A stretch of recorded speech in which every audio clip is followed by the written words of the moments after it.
I always knew marriage would have its rough patches, but nothing could have prepared me for how casually Lauren blew everything apart. It was a Tuesday night. I had just finished eating when she dropped a bombshell. I'd been seeing someone else. Just like that. No emotion, no apology, like she was commenting on the weather. I stared at her, stunned. "You're joking." She chuckled and swirled her wine. "Come on, you probably already knew." She wasn't wrong. The signs were there. Late nights, a distant touch, her phone never making a sound, but hearing out loud with that smug detachment, still hit like a punch. "So why tell me now?" She shrugged, completely at ease. "Because there's no point hiding it. You're not going to leave me." That cut deeper than her confession. She wasn't just admitting betrayal. She was daring me to do something about it, confident I wouldn't. "Let's be honest," she went on. "Even if you did leave, you'd be stuck paying me alimony. I get my cut either way." She smirked like she had already won. "So I can pretty much do what I want." Right then and there, I decided she'd regret every word. I didn't blow up, didn't yell. I just nodded. That threw her off. She expected outrage or a fight. What she got instead was a quiet husband who looked like he'd rolled over. And that's exactly what I wanted her to think. "I get it," I said. "I won't fight you."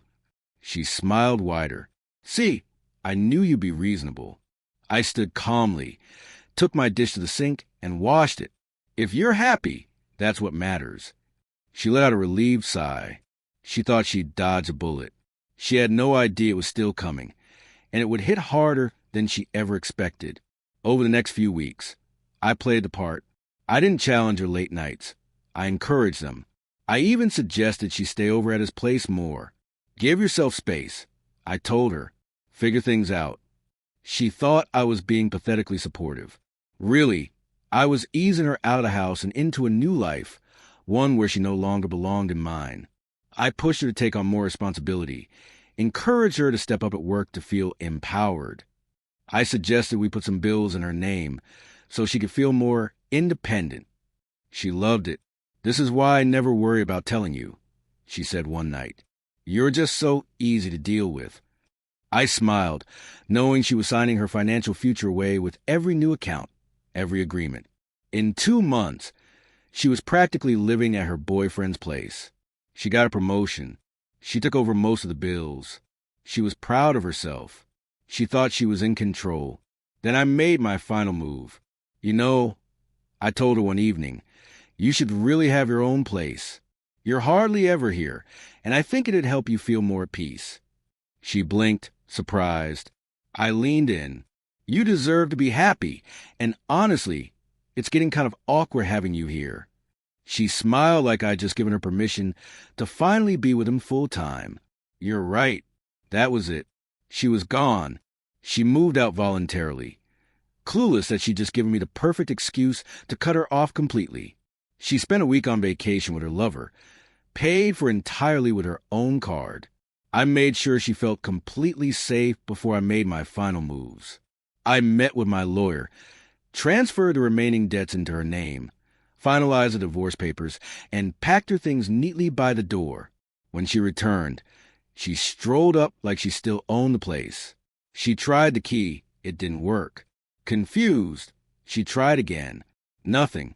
Then she banged on the door. "Babe, what's going on?" I took my time. When I opened the door, I stood there calm, composed. Her luggage sat behind me, and on top of it, a sealed envelope. She scoffed. "Is this some kind of joke?" I stepped aside. "No joke. You don't live here anymore."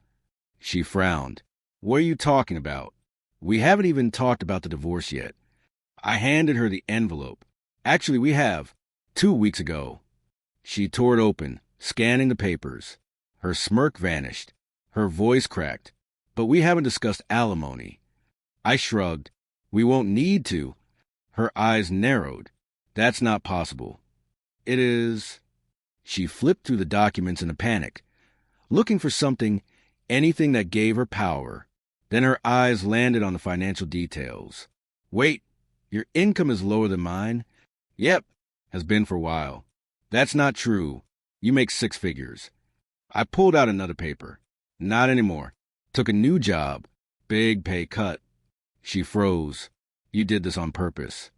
I gave her a small smirk. Just made smart choices.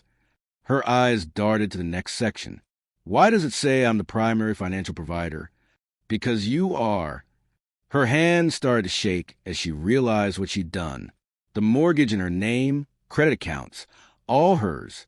The financial support she thought she had locked down, gone. She'd taken on every bit of responsibility without even noticing. I'd simply stepped away while she walked right into it.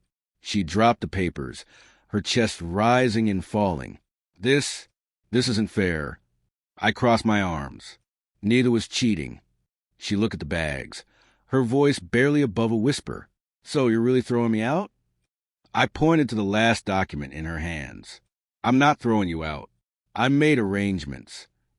She looked down, confused, then began reading.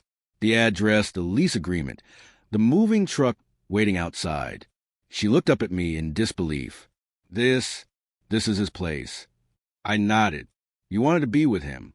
Now you have no choice. She didn't want me living with him. I let the shock show on my face. That was awkward. She glared at me, furious, humiliated, unraveling right in front of me. And then her phone rang.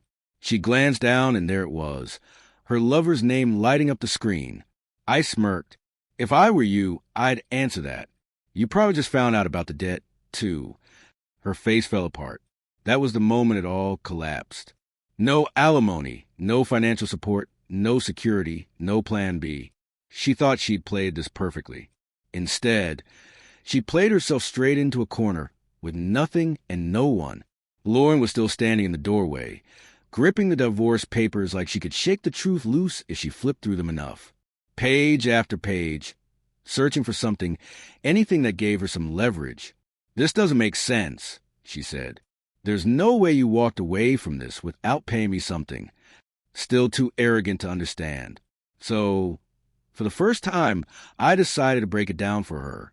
I leaned against the doorframe. Let's walk through it step by step. Maybe then you'll get it. Remember when I said I was burned out and needed a less stressful job? That wasn't burnout. That was a plan. I watched her flinch as the pieces started clicking. The second you told me you were cheating and thought you'd be getting alimony, I knew I had to change the game. So, I took a lower-paying job with benefits, not salary. On paper, my income dropped significantly just in time for the divorce. She tried to cut in. But you used to make six figures. Used to, I said with a shrug. But alimony isn't based on what I used to earn. It's based on what I make when I file. Her eyes widened as the implications sank in. By the time we set foot in that courtroom, you're the higher earner, not me. And judges, they don't make the lower earner pay alimony. She opened her mouth, but no words came. She knew I was right. Then I needed to make sure the court saw you as financially independent. I continued. So I let you take over the bills. You insisted on handling the money, remember? I just smiled and let you. I watched your mind race. You paid the rent, handled the utilities, bought the groceries, managed the finances while I recovered from stress. You convinced yourself you were running everything. I said, guess what? You were. And in court, that makes you financially independent, which means no alimony. And then I added, there's a debt. Her eyes snapped to mine. You told me those refinancing deals were smart investments. I smiled. They were, for me. You refinanced the mortgage, co-signed loans, maxed out credit cards because you thought you'd be getting money from me after the divorce. But you won't. You're legally responsible for all of it. Her face drained of color. And one last thing, I said, you moved out before we even filed. You've been staying with your real man. You weren't kicked out. You left on your own. The final pieces locked into place behind her eyes. No home, no income, no leg to stand on. This isn't happening, she whispered. Oh, it's happening, I said. She staggered back, staring at the documents like they were proof of her own downfall. Let's sum it up. I offered. You earn more than me. You're financially independent. All the debt is in your name, and you left voluntarily. I leaned in just a little, which means you get nothing. She made a choking noise, her hands trembling. This isn't fair. I laughed. Oh, you're right, but not for the reason you think. Then I nodded toward the street. Your ride should be here soon. She turned just in time to see the moving truck I'd arranged, the one carrying all her belongings to her lover's place. Her eyes widened in horror. You didn't. I smirked. Oh, I did.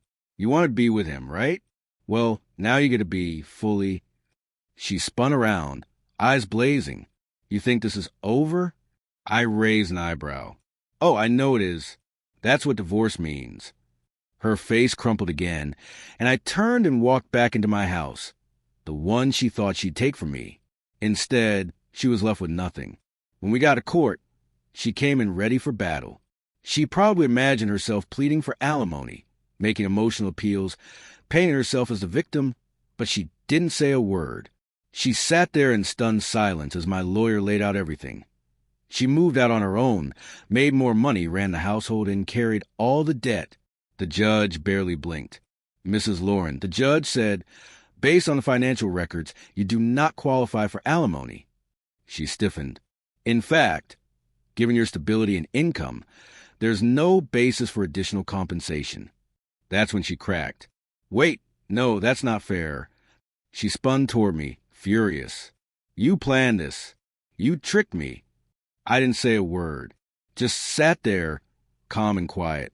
The judge leaned forward.